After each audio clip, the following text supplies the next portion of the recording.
अमेरिकेने इराणवर सर्वात मोठा हल्ला केला आहे। इस्रायल-इराण युद्धामध्ये आता अमेरिकेने एंट्री घेतली आहे। इराणच्या 3 आण्विक ठिकाणांवरती अमेरिकेने हल्ला केला आहे। इराणच्या फोर्डो, नतांज आणि एस्फहानवरती अमेरिकेने बॉम्ब हल्ले केले आहेत। अमेरिकन सैन्याने इराणवर मोठा हल्ला केला आहे। डोनाल्ड ट्रम्प यांनी ही माहिती दिली आहे। इराणने तातडीने युद्ध थांबवावं असं डोनाल्ड ट्रम्प यांनी इशारा दिलेला आहे।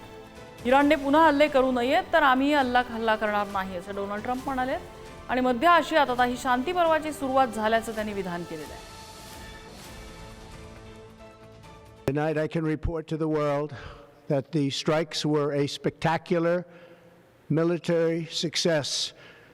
Iran's key nuclear enrichment facilities have been completely and totally obliterated. Iran, the bully of the Middle East, must now make peace. If they do not, future attacks will be far greater and a lot easier. आणि या 3 मोठ्या ठिकाणांवरती अमेरिकेने हे हल्ले केलेले आहेत, ज्यापैकी अनेक ठिकाणी त्यांनी त्यांचे GBU-57 हे बंकर बस्टर बॉम्ब वापरलेले होते, जेणेकरून जमिनीखाली असलेल्या फॅसिलिटीज ह्या उद्ध्वस्त केल्या जातील त्यासाठीचा प्रयत्न होता। हे हल्ले कशा पद्धतीने करण्यात आले आपण ग्राफिक्सच्या माध्यमातून जाणून घेऊया।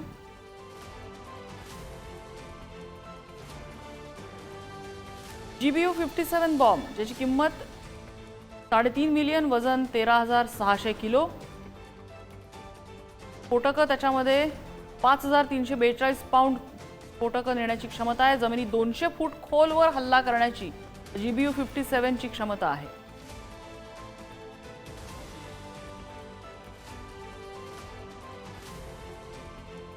अमेरिकेचा बंकर बस्टर बॉम्ब म्हणून त्याला ओळखलं जातं।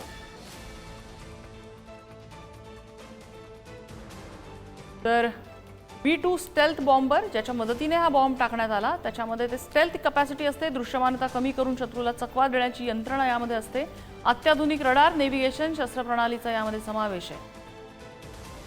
20 टनांपर्यंत शस्त्रास्त्र वाहून नेण्याची क्षमता असते। 50,000 फुटांपर्यंत उड्डाण करायची यांची क्षमता आहे। 1000 किलोमीटर प्रति तास वेगाने मारा करण्याची त्यांची क्षमता आहे। कुठे कुठे इराणवरती हल्ले झाले तर फोर्डो, नतांज आणि इस्फहान या 3 ठिकाणी हे हल्ले केलेले आहेत। तीनही ठिकाणी त्यांच्या न्यूक्लिअर फॅसिलिटीज असल्याचा आरोप अमेरिकेकडून करण्यात आलेला आहे। तर फोर्डोमध्ये एनरिचमेंट प्लांट होता, युरेनियम एनरिचमेंट प्लांट। नतांनंतर इराणमधला दुसरा मोठा युरेनियम प्युरिफिकेशन प्लांट होता हा, त्याच्यावरती हल्ला केलेला आहे अमेरिकेनं। फोर्डो एनरिचमेंट प्लांटवर इराणच्या एका डोंगरामध्ये 295 फूट म्हणजे 30 मीटर खोलीवरती हा प्लांट होता असं कळतं। या प्लांटचं नियंत्रण इराणी अणु ऊर्जा संघटनेकडून होत होतं। हवाई हल्ल्यामध्ये हा प्लांट उद्ध्वस्त करणं अतिशय अवघड होतं। अमेरिकेचे GBU-57 बंकर बस्टर बॉम्ब्स आणि B-2 स्टेल्थ विमानानं हे हल्ला केला आणि हा तळ उद्ध्वस्त केल्याचा दावा अमेरिकेकडून करण्यात आला आहे। नतांज ॲटॉमिक फॅसिलिटी सेंटर मध्ये 9 अणुबॉम्ब निर्मिती करू शकेल इतका मोठ्या प्रमाणात युरेनियमचा साठा होता। नतांज नंतर ॲडव्हान्स सेंट्रिफ्यूज याद्वारे युरेनियम 235 ची स्वच्छता केली जायची। इस्रायली पंतप्रधान नेतन्याहू यांच्याकडून या केंद्राचा इराणचा सर्वात मोठा अण्वस्त्र धोका असा उल्लेख करण्यात आलेला होता।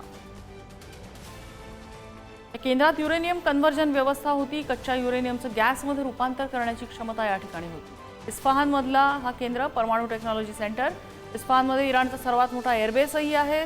जुने अमेरिकन F-14 फायटर जेट सुद्धा या ठिकाणी आहेत। इस्फहानमध्ये शस्त्रास्त्र निर्मितीचे कारखाने आहेत। इस्रायलने 13 जूनला एअरबेसवरती 3 ड्रोन्सनी हल्ला केलेला होता आणि तिथेच आता अमेरिकेने हल्ला केलाय।